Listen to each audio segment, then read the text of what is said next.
Don't touch her again. You have no sin. The words hang in the air of the 10th floor penthouse like a verdict. Danielle Brooks stands over the fiancé. Her trauma nursing scrubs a sharp contrast to the Italian marble floors. Her right hand is still clenched from the hit she just threw. She's breathing hard. She's terrified. Not of the woman on the floor, but of the world she just challenged. The dangerous, silent world of Min-Seok Choi. She has crossed a line that doesn't have a crossing back. The woman on the floor, Ara Kim, is beautiful in the way only immense wealth can buy. Her hand is pressed to her cheek, her eyes wide, not with pain, but with the pure outrage that a servant dared to touch her. Behind Danielle, the wheelchair. In it, Choi Hae-jin, 71. Her glasses lie on the floor, one lens cracked. Her left cheek carries a fresh, red handprint. The heavy doors swing open. Min-Seok Choi walks in, his presence darkening the room. He sees his fiancée on the floor, his maid standing over her like a soldier, and his mother weeping in a wheelchair. 3 people. 3 stories. 10 seconds for a mafia boss to decide which one is true. 4 months ago, Danielle Brooks arrived at this penthouse with nothing but a nursing degree, a heavy suitcase, and her grandmother's voice in her head. You have strong hands. Use them to hold people up. Today, she stopped holding back, and the hierarchy of this house will never be the same. 4 months earlier, Danielle stands at the service entrance in Gangnam. She is 28, American, wearing a blouse she ironed on the floor of a guest house because she couldn't afford a hotel with an ironing board. When the elevator opens to the penthouse, the opulence is staggering. More marble and glass than she has seen in her life. Everything is white, cold, and silent. The housekeeper leads her to the east corridor. Madam Choi. Paralyzed 3 years. She was a woman of power once. Now she is difficult. She will test you. I've spent my life in trauma wards, Danielle says quietly. I'm used to being tested. The room is bright, but sterile. A hospital bed sits disguised as a designer piece. And in the center, the wheelchair. Hae-jin is small, her white hair cropped short, her eyes sharp but weary behind round glasses. Her face was once commanding, but now it looks compressed, like a voice that has been forced to whisper for 3 years. You're the American, Hae-jin says, her voice a dry rasp. I am, ma'am. They say you know how to fix broken things. My son thinks I am a broken thing. Danielle looks at the bookshelf covering the wall, then back at the woman. I don't see anything broken. I see someone who is tired of being ignored. Something flickers on Hae-jin's face. Not a smile, but the room for a smile. You'll do, the old woman whispers. Don't touch her again. You have no sin. The words didn't just fall. They shattered the expensive silence of the 10th floor penthouse. Danielle Brooks stood in the center of the room, her nursing scrubs a dull contrast to the gleaming Italian marble. Her right hand was still clenched, the knuckles white and throbbing from the impact of the hit she had just thrown. She was breathing hard, the air catching in her throat as she stared down at the woman on the floor. Danielle was terrified. It wasn't a fear of the woman at her feet, but a sudden, soul-deep terror of herself, of the line she had just crossed, a jagged boundary from which there was no crossing back. On the floor, Ara Kim looked like a broken porcelain doll, the kind of beautiful that cost a fortune to maintain. Her hand was pressed to her cheek, her eyes wide and dark. There was no pain in her expression, only a searing, razor-sharp outrage. In her world, people like Danielle were invisible fixtures, and a fixture had just struck her. Behind Danielle, the wheelchair sat like a silent witness.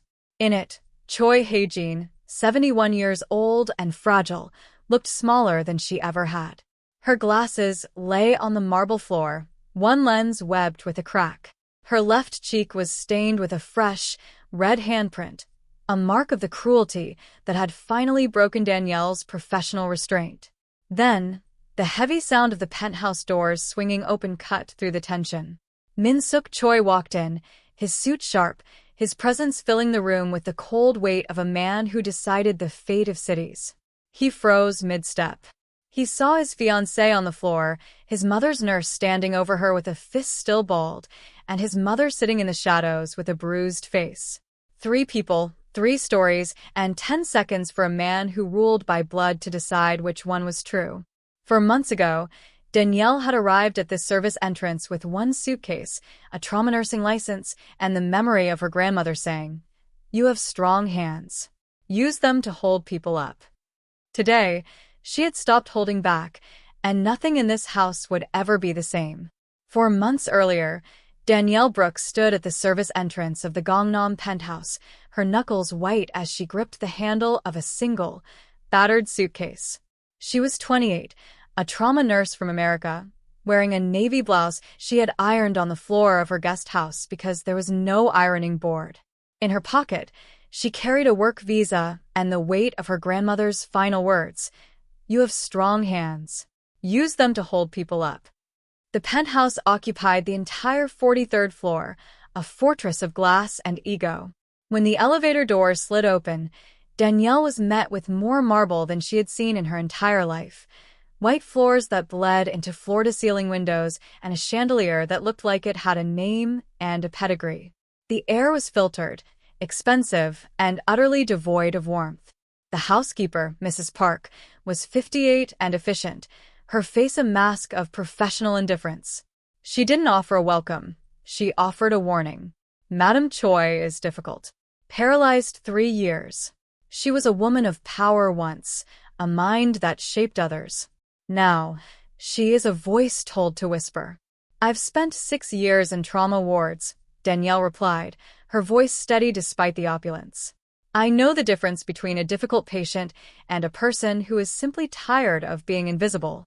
Mrs. Park led her toward the east corridor, but they were intercepted before they reached the sick room. Min-Seok Choi stood by the window, his back to them. He was tall, his suit tailored with the kind of precision that suggested a man who didn't tolerate mistakes. When he turned, his eyes weren't those of a grieving son. They were the eyes of a man who weighed souls for a living. This was the Mafia King, a man whose reputation was built on silence and steel. "You're the one from the States," he said, his voice a low, dangerous vibration. He didn't look at her resume. He looked at her hands. "I am," Danielle said. "My mother is not a project. She is a duty," Min-Seok stated, his gaze shifting to the marble floor. "I need someone who can follow a schedule, not someone who wants to be a hero. Do you understand?" Danielle felt the familiar prickle of defiance. To him, his mother was a checklist, an attendance record of medication and vitals. "I understand that you treat her like a patient," Danielle said, her voice dropping an octave. "I intend to treat her like a human being." Min-Seok's jaw tightened. He wasn't used to being corrected, especially not by a woman in a wrinkled blouse. He studied her for a long moment, the silence in the hallway stretching until it felt like it might snap. "Don't make me regret this," he said finally, turning back to the window. As Danielle walked away, she didn't look back at the billionaire in his glass tower. She followed Mrs. Park into a room that smelled of antiseptic and forgotten dreams, where a woman in a wheelchair sat waiting for someone worth arguing with. Within a week, Danielle and Hae-jin found their rhythm, a silent agreement built on more than just medicine. The room was bright, dominated by a hospital bed disguised as a regular one and a bookshelf that covered an entire wall. Hae-jin was small and thin, her white hair cropped short, with sharp dark eyes behind round glasses that sat crooked on her nose. For 3 years, her face had been compressed, like a voice told to whisper, but Danielle refused to let her stay silent. It began with the books. In the mornings, Hae-jin would read Korean poetry aloud, her voice slowly shedding its frailty and becoming the professor's voice again. In the afternoons, Danielle read Adichie, and the quiet room transformed into a battlefield. Hae-jin argued with every sentence Danielle read, her intellectual fire reigniting with every page. They fought about literature the way 2 women fight who have been waiting their whole lives for someone worth arguing with. "She writes like she's arguing with the reader," Hae-jin remarked one afternoon, her eyes tracking Danielle. "That's because she is," Danielle countered, leaning back. "She's arguing about who gets to tell the story." Hae-jin opened her eyes and looked at Danielle, not as an employer looks at an employee, but as one reader looks at another. The professor was returning, the woman who had spent 30 years shaping minds at the university. In the second week, Danielle began combing Hae-jin's thin, white, tangled hair. "I could braid this," Danielle suggested softly. "Small braids close to the scalp." "My grandmother said braids made her feel like a queen." Hae-jin sat in a heavy silence for a moment before whispering, "Do it." Danielle worked for an hour, her strong hands moving with a gentleness born of years of caring for those the world stopped seeing. When she finally held up the mirror, Hae-jin touched the rose like she was reading Braille. "I look like a queen," the old woman said, her voice steady. "I was going to say ridiculous," Danielle teased.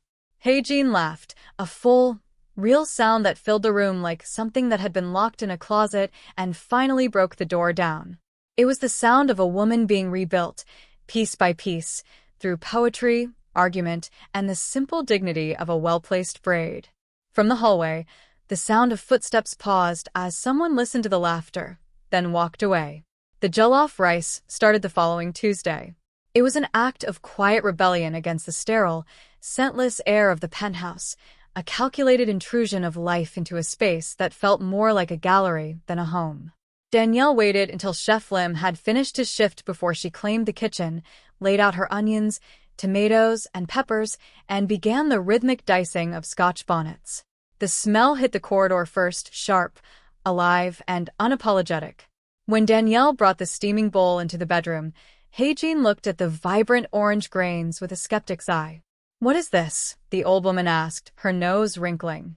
"Jollof rice," Danielle replied, placing the tray on the swivel table. "In my house, if the food isn't arguing with you, it isn't worth eating."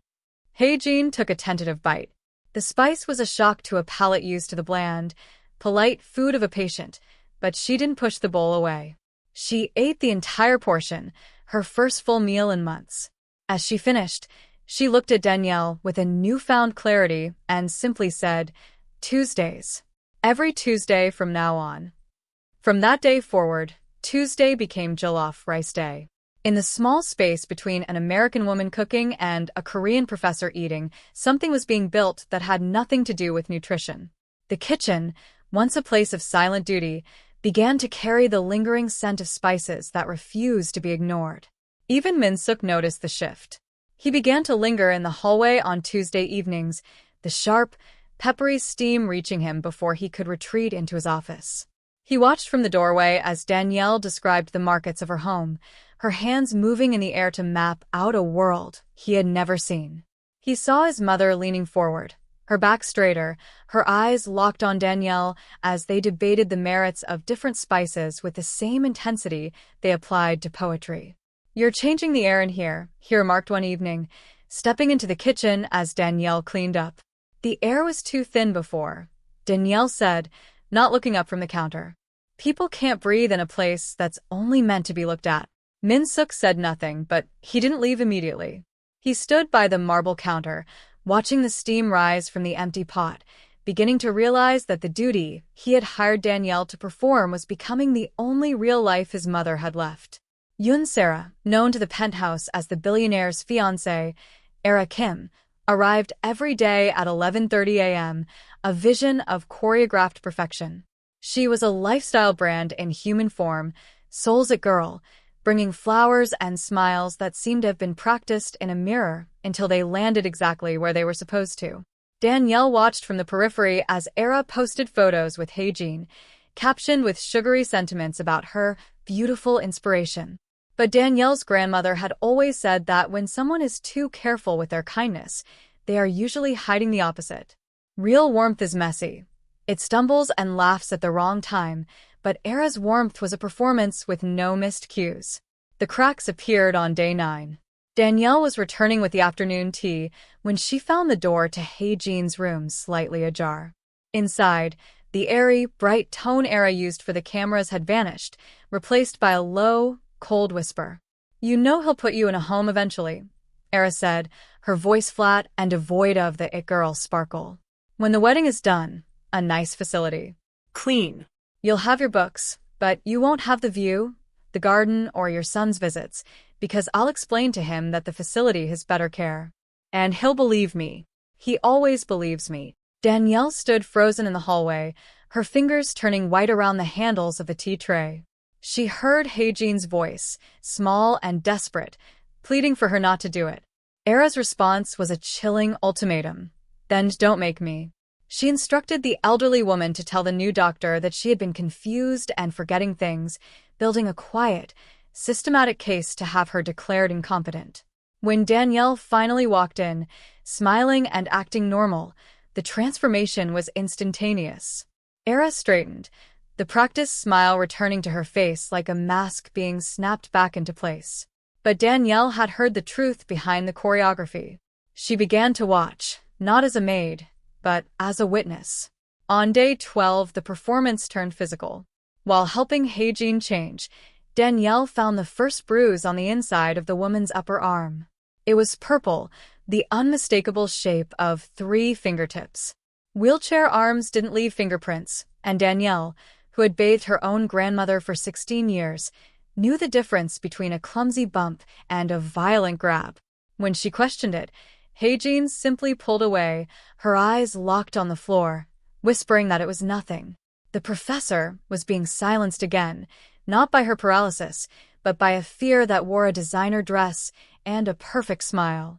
The evidence began to accumulate in the quiet, shadowed corners of the penthouse, where the cameras didn't reach. On day 14, Danielle returned to the suite after her laundry shift and found the wheelchair facing the corner of the room. Hae-jin was sitting in absolute silence, her eyes fixed on the white paint of the wall just 6 inches from her face. Because her arms lacked the strength to turn the heavy chair herself, she was a prisoner of the direction she was pointed. "How long have you been like this?" Danielle asked, her voice tight as she gripped the handles. "I don't know," Hae-jin whispered. "What time is it?" It was 4 o'clock. Ara had visited at 11. For 5 hours, a 71-year-old woman with a PhD had been forced to stare at a blank wall because someone had turned her chair and walked away. When Danielle spun the chair back toward the windows, the afternoon light hit Hae-jin's face like she was emerging from a cave. Ara had told her the light was bothering her eyes, a lie designed to justify the isolation. Danielle said nothing, but her jaw was so tight it ached as she opened the curtains wider to let the Han River shine through. By day 17, the psychological warfare shifted to Hae-jin's connection to the world. Danielle found the old woman's reading glasses hidden deep inside a bureau drawer. Hae-jin had been sitting in a blur for 2 days, unable to read her poetry or see the view, reduced to a shadow of herself. Danielle cleaned the lenses with her apron, knelt beside the wheelchair, and placed them gently back on Hae-jin's face. "Thank you," Hae-jin whispered, her hands shaking as the bookshelf and the window snapped back into focus. The escalation reached its peak on day 20. Danielle was in the corridor when she heard a sharp yelp from the bedroom. She burst inside to find Ara standing over the wheelchair, her designer heel planted firmly on Hae-jin's fingers. Ara didn't flinch. She simply smiled and claimed she was adjusting the blanket. That night, as Danielle ices the swelling hand, the depth of the plot finally surfaced. Hae-jin confessed that Ara was building a legal case, telling Min-Seok that his mother was declining and confused. She had even brought a doctor to document the incompetence. The goal wasn't just to move her. It was to have Hae-jin erased on paper so the family trust would transfer to the marriage. "She's thought of everything, Danielle," Hae-jin said, her voice trembling. "She's not smarter than us," Danielle replied, her eyes dark with a protective fire. "She's just meaner. Those are different things." On day 25, Danielle decided to walk into the lion's den. She sought out Min-Seok in his office, a space of glass walls, and a desk the size of her entire guest house room. She told him everything: the threats of the nursing home, the hidden glasses, the purple fingerprints on Hae-jin's arm, and the weight of a designer heel on an old woman's fingers. Min-Seok's reaction was cold and efficient. He called Ara. When the fiancée arrived, the performance Danielle had come to loathe began in earnest. There were tears on schedule and a showcase of Instagram photos. "I love your mother," Ara sobbed, her voice a masterpiece of wounded innocence. Why would this woman lie? They moved to Haejin's room, a grim procession of 3 stories colliding in 10 seconds. Min-Seok knelt by the wheelchair. "Mother, Danielle says Ara has been hurting you. Is that true?" Danielle watched Haejin's eyes. They moved to Ara, who stood just behind Min-Seok's shoulder. Ara's face was full of concern for her fiancé to see, but her eyes, locked on the elderly woman, screamed a different message: the home. The facility. Alone. "No," Haejin whispered, her gaze dropping to her lap. "The nurse is mistaken. Ara has been very kind to me." Min-Seok stood, his face hardening into a mask of redirected professional fury. He turned to Danielle, his voice a low, dangerous vibration. "My mother has spoken. She is frail, and perhaps you are seeing shadows where there are none." He stepped closer, the air in the room turning brittle. "If you continue making these unfounded accusations, I will reconsider your position here. I need a caregiver, not a conspiracy theorist." He left the room without another word. Ara lingered for a moment in the doorway, the tears vanishing instantly. What was left underneath was cold and triumphant as she looked back at Danielle. When the door finally clicked shut, Danielle stood in the silence of the room. Haejin wouldn't look up. "I'm sorry, Danielle," she whispered. "Don't be sorry," Danielle said, her voice trembling not with fear, but with a burgeoning heat. "Be angry." "I'm too tired to be angry," Haejin replied.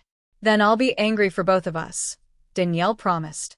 She sat beside the wheelchair and took Haejin's hand, the one with the swollen finger.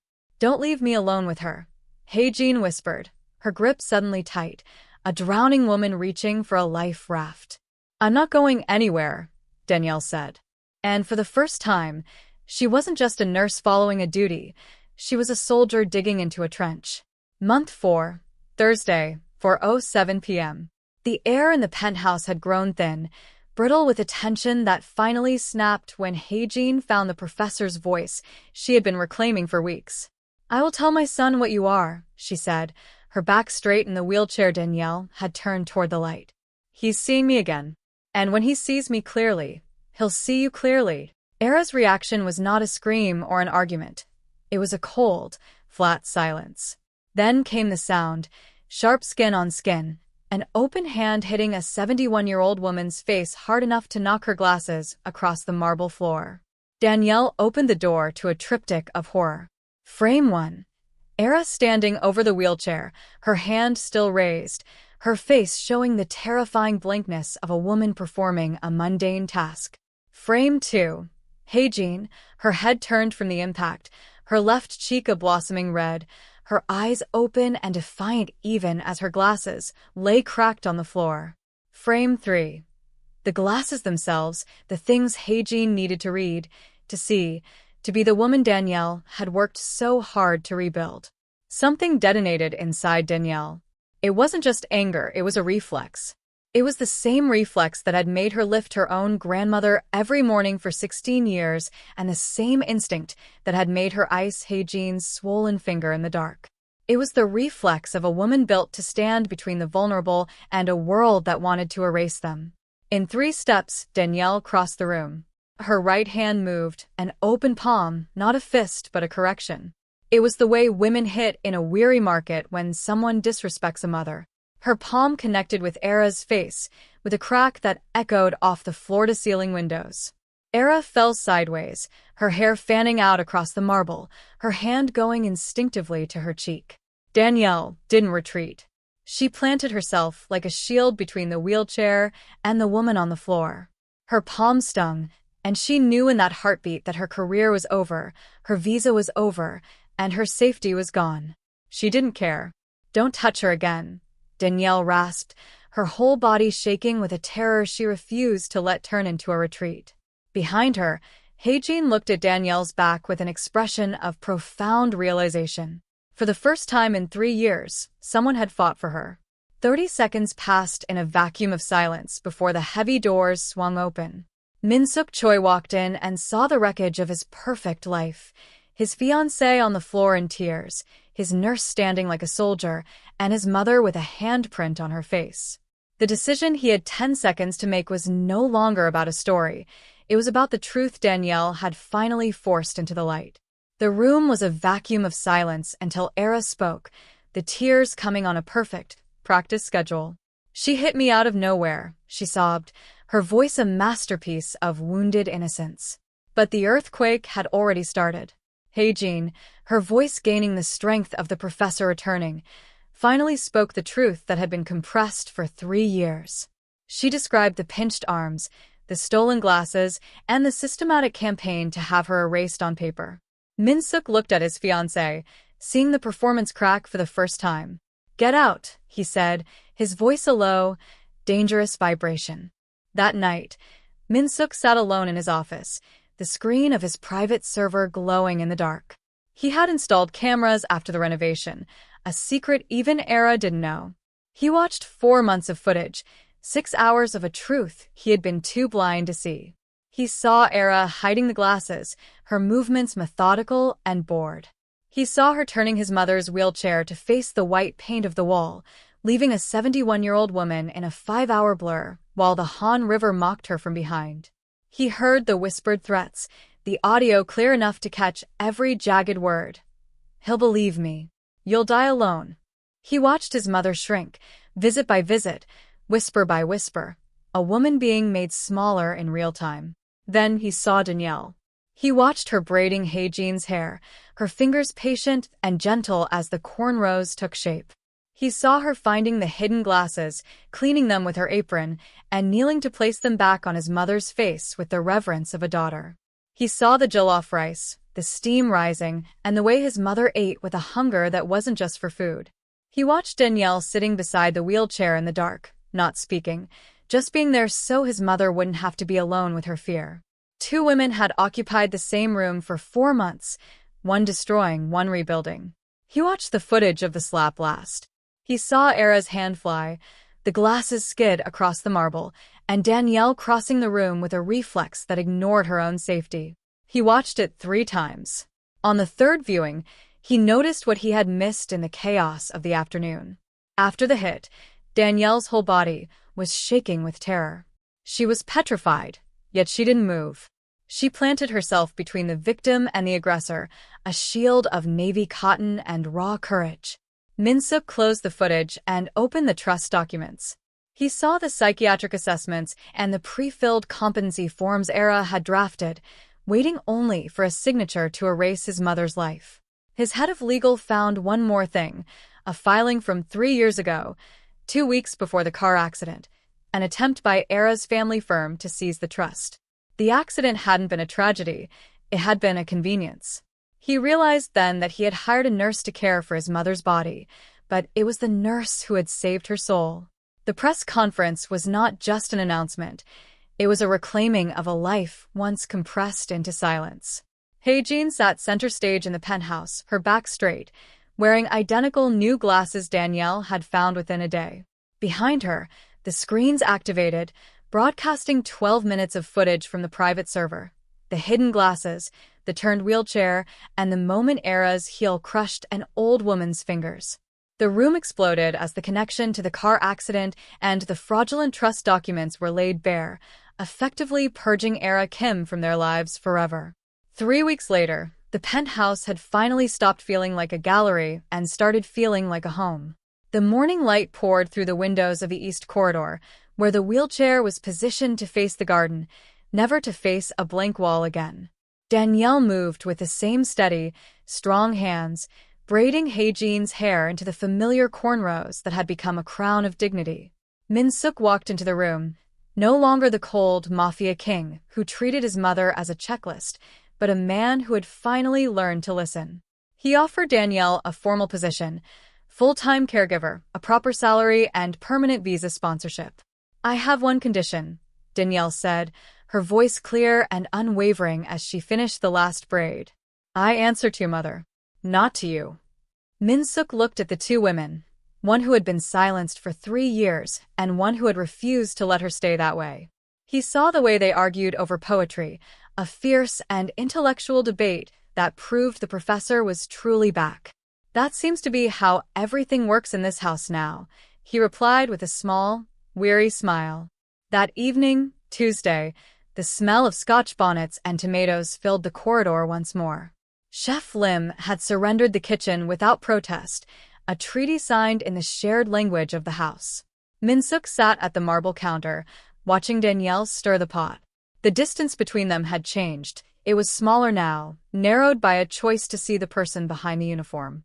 "You changed the air in here, Danielle," he said, reaching for a spoon. "I just made the rice," she countered, though they both knew it was a lie.